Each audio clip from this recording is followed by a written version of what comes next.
what we're really finding with people is they really want this digital engagement. What's kind of shocking to me, or when I first realized this, is 94% of the traffic coming to Cleveland Clinic's website is to health content. 94%.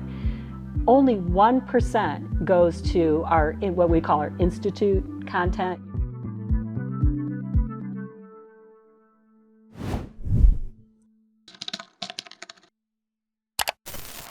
Hello, healthcare. Healthcare consumerism has always been one of our audience's favorite conversations. As consumerism and technology trends continue to reshape the landscape for health systems, digital transformation is a baseline requirement. I'm excited to have Sue Omori, Executive Director of Marketing Account Services at the Cleveland Clinic, joining me today to share how market leaders are evolving their teams, their technology, as well as services to be future ready. Sue, thank you so much for your time. Well, thank you, Alan. It's a pleasure to be here. Thank you. So, Sue, what do you do as an executive director at the Cleveland Clinic? A little bit of everything. No, our team is really focused on clinical service line support and business development support. So it's really our job to understand and listen to what the goals are, the OKRs are for service lines and business units, and then deliver on those through marketing plans, which we used to say annual marketing plans, but now they're just really ongoing marketing plans.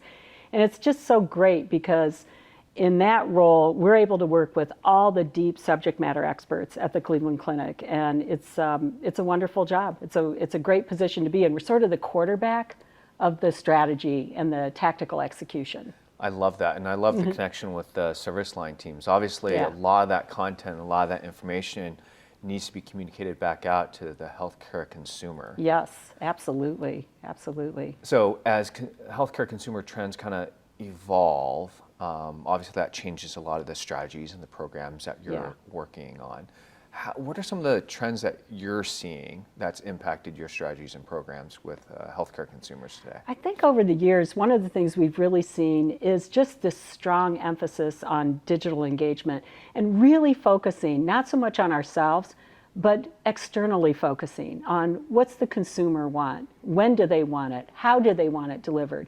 And that's been, I would say, a necessary shift over my entire career has been in healthcare marketing, so over 30 years now. And that's a big shift to really be less reactive about what does this clinical person want, or you have to understand that, but you really have to understand what's the consumer want, or even the stakeholder if it's a physician to physician situation. But I think that's really changed. And what we're really finding with people is they really want this digital engagement. What's kind of shocking to me, or when I first realized this, is 94% of the traffic coming to Cleveland Clinic's website is to health content. 94%. Only 1% goes to what we call our institute content. This would be describing a department or a service. Only 1% of the traffic goes to that institute content, and that's of all the institutes combined. So less than 5% of our traffic is to those utility features that you would expect people to be going to. Even Find a Doctor, that has a couple percentage points. But the people have spoken. They want trustworthy content. And one of the things that we think about is just what an incredible responsibility that is, because we have a big brand name to uphold, and we're really proud of that brand. And there's a lot of trust that people place in us with being Cleveland Clinic and that brand. And we would never want to breach that trust. So we put a lot of effort into developing highly trustworthy content that people can count on. And the other part of that is that we're always looking for ways to make it easier to interact with Cleveland Clinic, or what are some ways that people can, engage with us that makes it easier for them, whether that's online scheduling or any number of things like that. So definitely the authority on content. I mean, who else has that authority that you guys have, and the brand and the recognition that you guys have from a content perspective? So you did talk about what is the best way to deliver that content to healthcare consumers. What are some of the trends that you're seeing as it relates to technology intersecting with patient engagement and a lot of the content marketing that you guys are doing. Sure. What's working? What's not? I think really what's working is just understanding what content they want, so it's not just about, and I will say my colleague Amanda Todorovich, who oversees digital marketing, she's really done a wonderful job of leading this effort. But I think an important point is that we don't work in silos. So, Amanda's leading the effort of digital content, but it's really everyone is working on it. It's everyone's responsibility. So we feel a great sense of responsibility. And one of the things that we want to do is we're really understanding where are those gaps, what are people searching for that they can't find, at Cleveland Clinic. So one, we're closing that gap, with content. The other thing is, where are those pain points? Where are those friction points that people have when they deal with us? And I'll be honest, it's not like we've figured it all out. We haven't, not at all.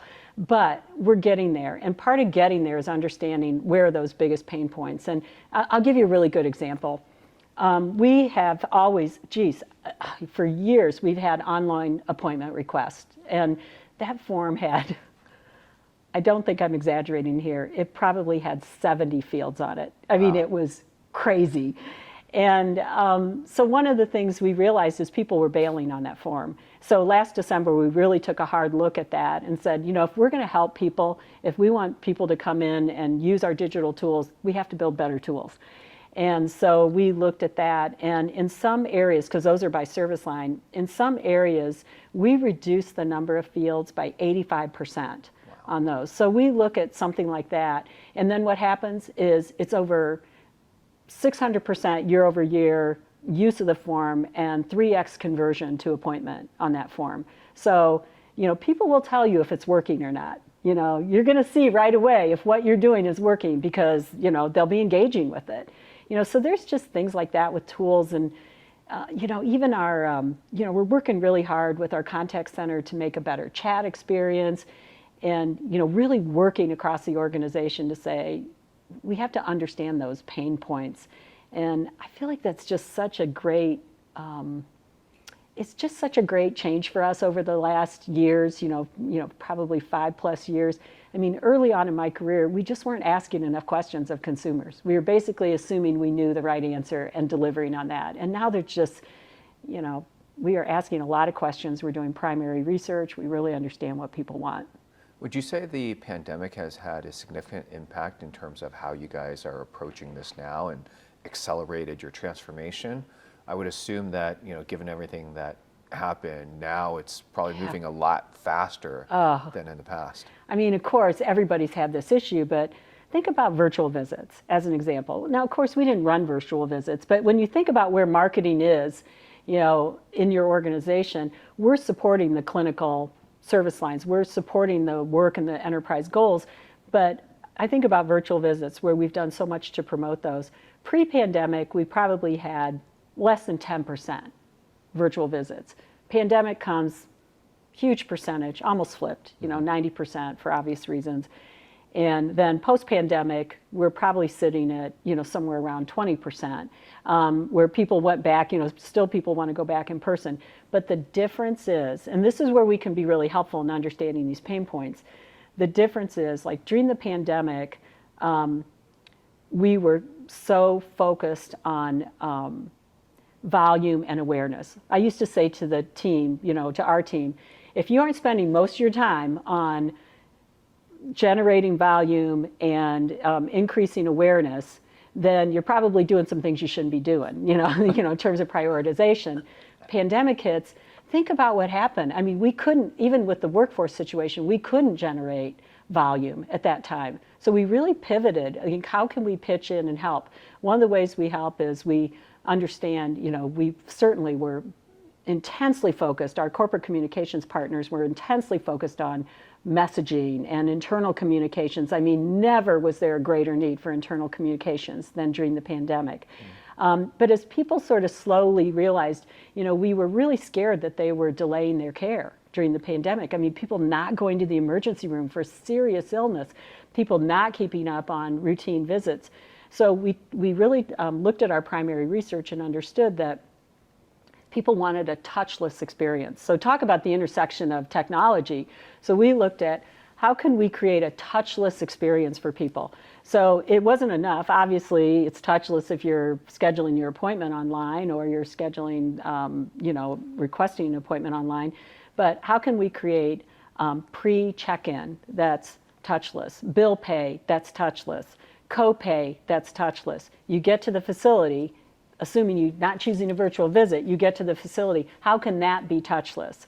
So we had all these points along the way where we really promoted this idea of a touchless experience, because you're really responding to people's fear at that time. They were afraid to come into our facilities, and you really had to calm that fear down, and we created this great experience. And our job is to really talk about that. And I think one of the things that I'm just always inspired by with my colleagues across the division, but particularly in communications, is just being laser focused in messaging. And we have such a great model, I think, where we work with corporate communications, we understand the pain point, or we understand what the organizational message is, and they're laser focused, they come up with really crisp, tight messaging, and then we work together. And then it's all about the distribution. How can we distribute this most effectively? And obviously digital tools are certainly the way to go for the most efficient way to distribute the messaging. And so, even as the pandemic was, as we look to get out of the pandemic, one of the things, we sort of come back to a point now where we are focused on volume driving and awareness again. But I'll tell you, Alan, one of the things that we're really thinking about is, where do we truly have access? Where are we really trying to laser focus that volume generation? Because unless you truly know where you have access, then you're really doing your patients a disservice. The last thing we want to do is be promoting services that are difficult to get into, for example. And I think what happened with the pandemic is, because of the labor challenges that we were facing in our clinical spaces, is we couldn't assume we had access everywhere. Even if people were willing to come back and we had very high demand, you had to really ask the questions about how are you going to meet that demand. Mm-hmm. So it's been kind of a philosophical shift for us. Yes, it's still volume driving and it's still awareness generating, but you're asking more questions. You're getting really granular with, where do we really need this business and where are we really trying to get people back to. Right, that's incredible, and I'm really impressed that you guys are so laser focused on that, because mm-hmm. oftentimes within health systems there's a ton of shiny objects that everyone is chasing. And I especially like your example of the touchless experience and mm-hmm. really understanding the healthcare consumers' fears and not just doing stuff for the sake of doing stuff. Right. So between that and access, how have things evolved from a MarTech perspective? How has this driven in kind of your MarTech stack and kind of what you're looking to build up from an infrastructure perspective? Well, I think it's, we're still really focused on the digital engagement. I mean, we really are, and this is where I think we've kept our focus, is really understanding what are the tools that are going to give us the biggest bang for the buck. Where are the pain points? So, with our stack, we're looking at even things like an easier content management system even. We're moving to a headless CMS. It's a system called Sanity we're moving to. And, how can we easily create content and change content and give people the content that they want? So some of those things in marketing, even with Marketo, we've had Marketo for, 7 or 8 years, our marketing automation tool. And we're constantly, one of the things we did in my area is we formed a special kind of focus group within our group and said, you are on the digital optimization team. And that group talk about focus. They look at our campaign performance all the time, every day. And they're looking at, where do we need to make adjustments? One of the things immediately, what I was so struck by with when we got into marketing automation, is how quickly people consume content. There's just this great demand out there for trustworthy content. As many sources as there are for content, people still, they want to work with people they trust. They want content from people they trust. And, so kind of understanding what those content needs are, but then really that side about continuing to evolve with what tools do people want. I mean, we do know that they do want to use chat. They do want to use online scheduling. I mean, one of the things that I think we've done a pretty good job is developing our single patient app. And that's a great, just a great collaboration with IT, and where we can say, what are people looking for in an app? And again, we do such, I love our primary research team. They just do such an amazing job. And so we know, here's what they're looking for in an app. Utility. They really want utility. They want access to their after visit summaries. They want easy access into MyChart. They want to understand about medication, but they also want those things that make it easier to navigate Cleveland Clinic. It's like, what are the most important telephone numbers? How can I have access to the doctor directory? What's your map? Like, what's parking there at main campus? It's often a scary experience when people have to park at main campus. So, how can we, if you think about it, it's such a privilege to work in healthcare. And I really am proud to have spent my entire career in healthcare, because you are helping people when they're absolutely most vulnerable. No one wants, we're not Nike or Pepsi. I mean, people don't want to consume our product. And it really is such a privilege to help them. And to help them, you can't be, you can't be paternal about it. You have to understand what help do they want and what help do they need and what tools and technology line up. And I think what's been a great collaboration for us is with, we really collaborate with IT more than we ever have. I mean, and I would say like in the last few years, when I say, recently anyway. But I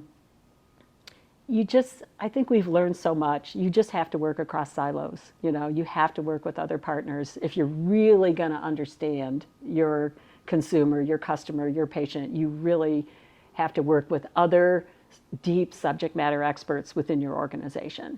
Absolutely, and I think especially within healthcare systems, there's just so many silos, from data silos to department silos, and I do definitely see a trend. Those who are successful are partnering and breaking down those silos and barriers and partnering together, and I think healthcare marketing continues to evolve, where you have to be much more integrated across each and every department, because you're the glue. You're the glue that holds it together, and you're the glue between internal and external audiences. Yeah, I totally agree. And I think, the other privilege we have is that we often can see a larger view.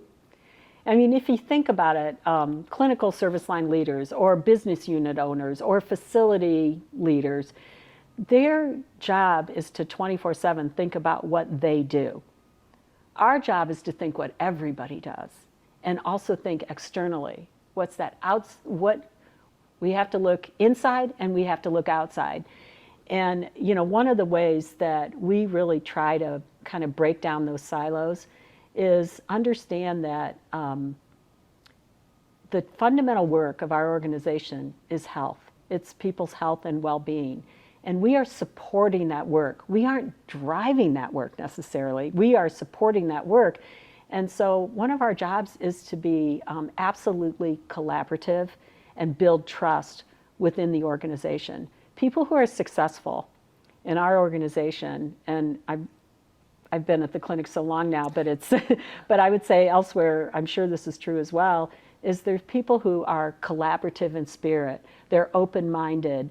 When we hire people, that's what we're looking for. We're looking for people with a good skill set, and people have to know how to do what they do, and with a technical bent, because it's only going to get more sophisticated. But I want a natural collaborator. I want someone I like sitting across the table from, or in a Teams meeting. And it's really, really important to build that trust and feel that collaboration with a clinical partner or a business partner, and know we're here to help you. Our job is to help you. If we don't know all the answers, but we can iterate our way through it. So based on, since, past few years, obviously you've done an amazing job understanding what to focus on. What have been some of the strategies and tactics that have been most successful for you at Cleveland Clinic the last, say, 2-3 years? Yeah, I think strategically, one of the things that has been really successful is understanding the OKRs, understanding the objectives and key results, the key performance indicators of clinical areas and business areas. So really understanding those enterprise OKRs. I'll give you a good example. Our team, really under the leadership of Amanda, and this, because this is a content example, is, we really wanted to be the #1 leader in trusted health content and also make it easier for people to access us. So those kind of two sides of the coin, that became an enterprise goal. This isn't just a departmental goal, it's an enterprise goal, and funded accordingly. And, when people were not getting positions funded, we were able to get, the people we were hiring, developers, web designers, content writers.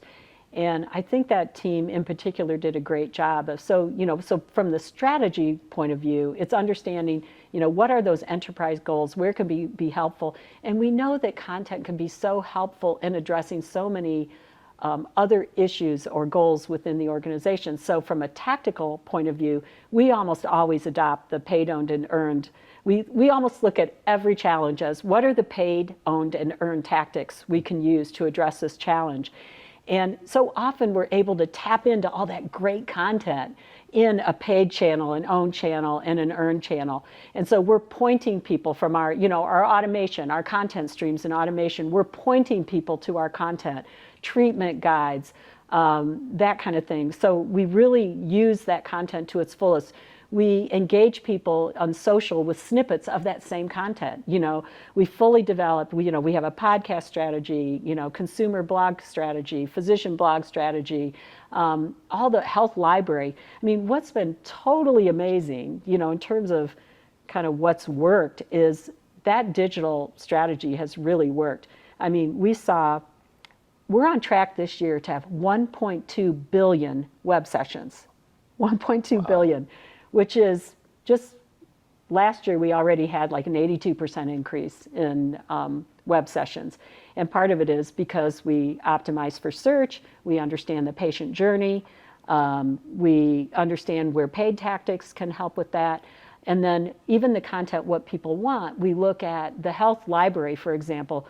Last year, the health library team created 3,000 new health library articles.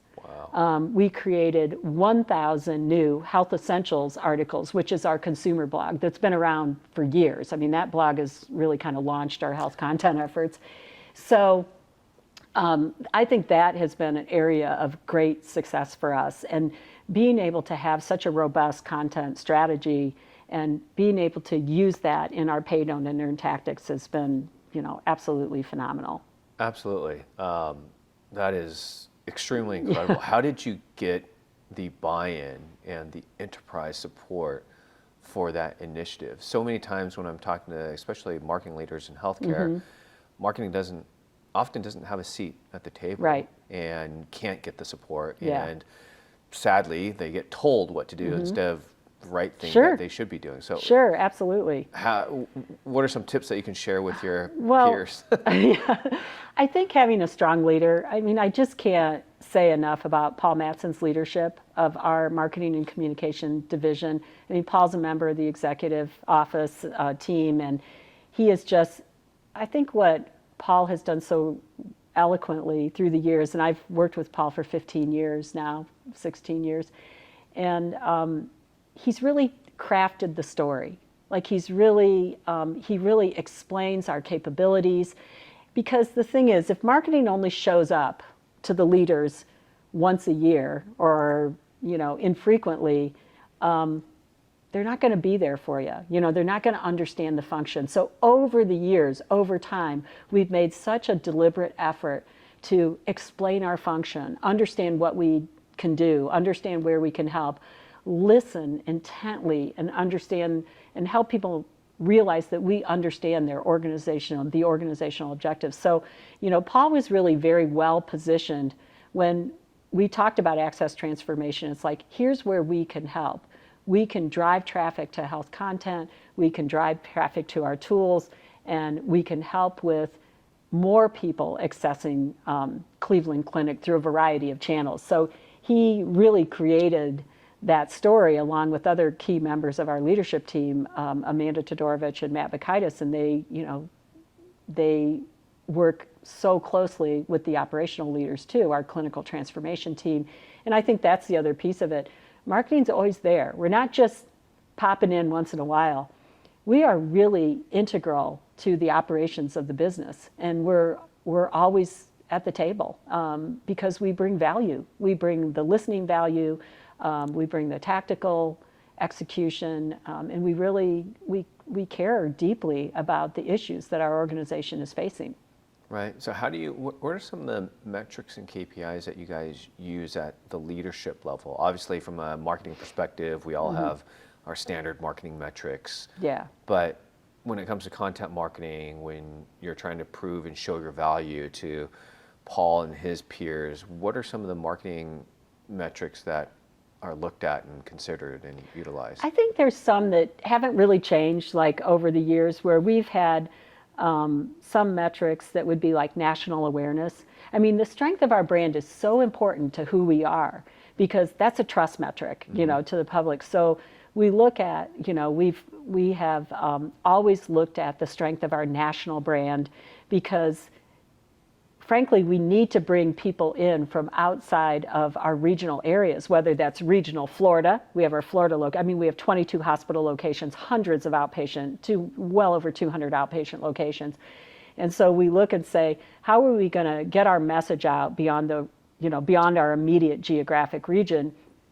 So, we've looked at national awareness a long time. Obviously, we look at local brand awareness. We have those kind of trackers. But I think part of it is understanding the most important metric is the one that's going to foot to the organizational priority. So we do look at appointment scheduling, and we look at other things like, I think our team has been really great, like in the service line team, we know the day's wait on everything. We know the day's wait to get in for a total knee replacement versus, aortic valve surgery. I mean, we understand the business. So part of what we're looking at is really tapping into business intelligence. So we really understand, like, where are those pockets of access? How can we be helpful with that? Where are we doing well? I mean, what it would be a disservice to promote things that have a 60, 90-day wait, Right. That kind of thing. So we're constantly looking at the executive dashboard and really understanding kind of our role in it. Wonderful. Yeah. I like the expansive perspective and how you're able to kind of drill down to each of those individual levels. I think that's so critical. Fascinating when you do that because it is funny in everyone's enthusiasm for just helping people and getting people in. You'll say to somebody, and this happened a lot during the, coming out of the pandemic, well, we're trying to, we're ramping up some return to care tactics. Where do are you guys going to be okay with that? Just kind of like, bring it on. Yeah, for sure. Let's get everybody in here. But we're the ones actually sometimes saying, well, time out. You have to have people asking good questions. Where exactly do you need volume? Where exactly are there pockets where we can be helpful? So it isn't just this sort of generic, like, put it out there in the universe and hope people come. It's very specific, and I mean, we spend a sizable portion of our budget on paid search, and we tweak that paid search. That team is fabulous. We understand the metrics around paid search, and we can ramp it up, we can dial it down, and we look at, like, I mean, even a something that is really highly specific, like sarcoidosis. Wow. We understand how much volume we can get, how we can take care of patients, and we understand. And I think the thing about the paid search has been so great is we really understand the market opportunity in paid search. That's been one of those things that it's really been so fun, and you can be so creative where, hey, I think there's a little more upside, maybe instead of a 10-to-1 ROI, we could get probably all the way down to a 3-to-1 if we just expand our geography in these ways, or we go to specific markets, things like that. It's really, but you do need good technical partners because these can be high stakes. It can be a lot of money. I don't care what your budget is. Every dollar is a precious dollar these days. And if you're spending money in paid search, you don't want to guess. You want to work with somebody who really understands what you're looking at. And you can bring that kind of market intelligence to it, but you do need somebody with a strong technical background to make sure you're maximizing that investment. Right.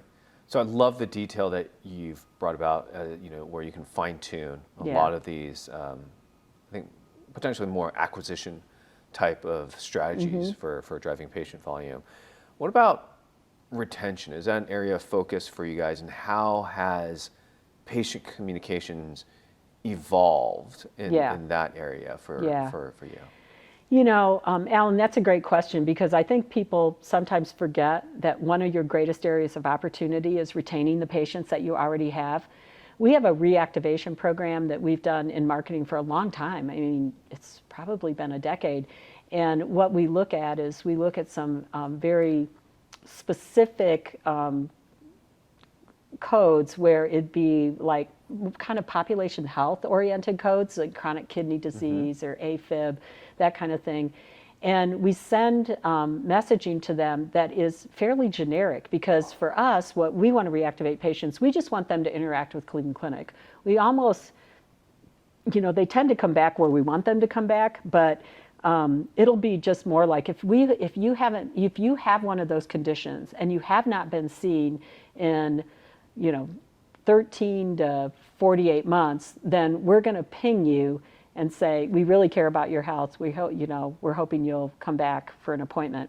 And that program has been pretty successful. I think where we've seen an evolution is, and this is where it kind of comes into more of a broader patient communication discussion, is we've really seen it with very specific things like colonoscopy is a good example, where they're saying people have orders in for colonoscopy and they haven't, who wants to do that? So, we have done where we've talked about that of like, how can you be really specific? Because the marketing run program, we're not saying you haven't been back for your colonoscopy. We're just saying you haven't been seen at the clinic and we care about your health. Now departments are wanting to send information. They're wanting to send reminders and things like that to people. And what it's really challenged us then is to have good governance around patient communication. And one of the things that's been fascinating to watch is that governance process. It used to be that if you were an administrator in digestive disease and wanted to do colorectal or colonoscopy, you could ping your patients and that would be that. Well, we started realizing, this is not good for our patients if we're pinging them too frequently. They're going to turn off to all our messages and not get the important health care that they need. So we put together, it was run by Patient Experience, they put together a patient communication committee. And it's governance that includes marketing, because we're really there to talk about clarity of message and appropriateness of message and that kind of thing. But the bigger, I would say, the bigger takeaway from it is that if people, so you have governance on it that includes patient experience, it does have marketing, but it's compliance, it's legal, it's the contact center, it's clinical areas. And so if they want to communicate with patients, they submit an online request to the patient communication committee, and they say, I want to text a patient, I want an email a patient, or I want a MyChart message a patient about these things. That goes to all those committees. And what's really great is there's committee discussion about it. I just love this about Cleveland Clinic. Things are just not done in a vacuum. It's all out there. It's really transparent. And everybody can bring their own individual point of view on it. I just witnessed a good example of this where somebody wanted to, because we all have this tendency, I want all three. I want a text, I want an email, I want a MyChart, more is better. And it's really a slow your roll situation. Like, wait a minute, have you tried A, B, and C? And it was a really small patient population, and we said, you know what? I actually think you ought to get people on the phone and call them about this particular thing. You really shouldn't use any of those things. So instead of just like rubber stamping things through, there's this just really robust conversation about it. And I love it because it's like, what's the best thing for the patient? And as people kind of get into CRM, which we're using Microsoft Dynamics, we're getting into CRM. It's a bit of a slow go, but one of the things there's the opportunity to for people to state their communication preferences. But what's really important is that you honor those preferences. If people tell you, I don't want you to text me, you shouldn't text them. It seems so fundamental, but when you're talking about thousands and thousands of messages and thousands of patients, you can kind of get off track. So you just, I think the great thing is this robust discussion across, across disciplines, where it's like, what is the right tool? What is the right message? And how often should we be reaching out to patients? So that's really changed a lot. This idea of governance has come up a lot. It's come up a lot in patient education too. It's like, how do you have the right governance? And this idea of creating a simple online form where people have to articulate the problem they're trying to solve has been a great, great tool. Because we can look at it, members of the committee, you can look at it, and everybody has an opportunity to review prior to the meeting, and then you go through one by one, and you just evaluate that. Here's where there's been a bit of a pitfall, though. So we say, no, we don't like any of those. We don't think that's right. People still feel that pain. There is this, and we see this a lot with patient education, too. Well, how am I supposed to, what am I supposed to do now? And so sometimes they circle back to marketing then. And that can be a tough conversation for us because I feel like we're the caboose of the train sometimes, in those kind of conversations, like here they come. But I think the important thing is you really have to listen to what is your pain point? What is the problem you're trying to solve? And what is the right tactic? And that's where marketers are so skilled at the whole toolbox, and maybe the solution is really simple. And so but you have to give people choice. So when people work with governance committees, you have to be able to give them opportunities to, if you can't help them, what are you going to do for them? How has governance changed over the last, 12, 24 months? Has it been easier, tougher? Well, I have to say it's been a little easier because we're all in teams. So, from that standpoint, it's really easy to get people together. Mm-hmm. So I think governance has changed, and the fact that we're involving more voices in governance. Sometimes it would be a real small governance group, especially if we're talking about something that's sort of marketing related. But we've really expanded the number of voices in governance. But governance has been, I think it's really a key consideration for people. If you have any big issue like patient communication or patient education or even digital optimization, it's like you have to bring in other voices. Mm-hmm. And sometimes that can be hard, but I think it's really more just like it can be a little tedious because it feels like you're moving slowly, but what you're really doing is putting in that front end work so you have a better product on the back end. Right. Yeah, that's my follow-up piece is, does that slow the process down as you get more and more people to become a part of that? Oh, it can definitely slow the process down. But, and especially because as more people want the governance input. I will say it's very, even though we say this is the process you should follow, there's more people who want to follow it. They aren't doing workarounds. But you know what? You iterate your way through that stuff. You learn, we're a heavily process-driven organization. You learn to be better at it. You learn to get faster at it. And we'll get there. I have every confidence. We'll get there. We'll be able to scale that a little bit better than we have. Well, if there's anyone to figure it out, I guess it's the Cleveland Clinic, right? We're great at process, I can tell you that. So what's next? I think what's next is, and this is really a practice that we've always had, is we're looking at outside healthcare category, looking at other industries.